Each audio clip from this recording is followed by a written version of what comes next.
నీకున్న సమస్య నిన్నే కాదు, పరోక్షంగా మా అందరిని కూడా బాధిస్తోంది. శంకర్, ఇక మా మేలు కొరకు నువ్వు ఈ ఆశ్రమం వదిలిపెట్టిపోవాలి. తనకున్న సమస్యతో అసలు ఎక్కడికి వెళ్తాడు, ఎలా బ్రతుకుతాడు?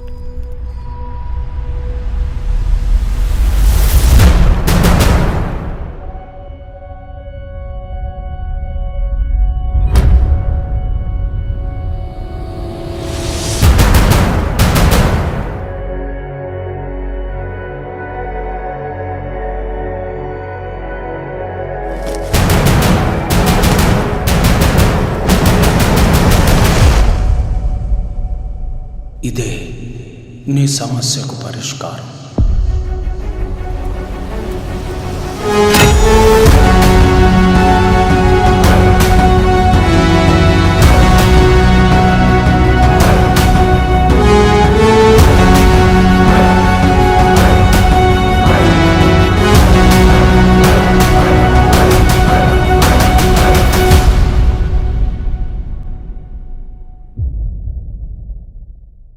పదాలు తెలియని పెదవులకు అమృతవాక్యం అమ్మ. సంతానలేమి సమస్యతో బాధపడుతున్న ప్రతి స్త్రీమూర్తి బాధను మేము అర్థం చేసుకోగలం. 49 వరల్డ్ బెస్ట్ ఎంబ్రియాలజీ ల్యాబ్ మరియు జిల్ట్రిక్స్ అలారం సిస్టాన్ని మొట్టమొదటిసారిగా ఏపీ మరియు తెలంగాణలో ఈ నెల 9న ప్రముఖ సినీ నటి స్నేహ, స్పెయిన్ దేశానికి చెందిన international senior embryologist Javier Herrera గారు ప్రారంభించారు. ఈ శుభతరుణంలో రక్త పరీక్షలు, AMH test, RBS, semen analysis, ultrasound scan, follicle scan ఈ నెల 31 వరకు ఉచితంగా అందిస్తుంది. 49 49 అంటే సంతానం, 49 అంటే సంతోషం.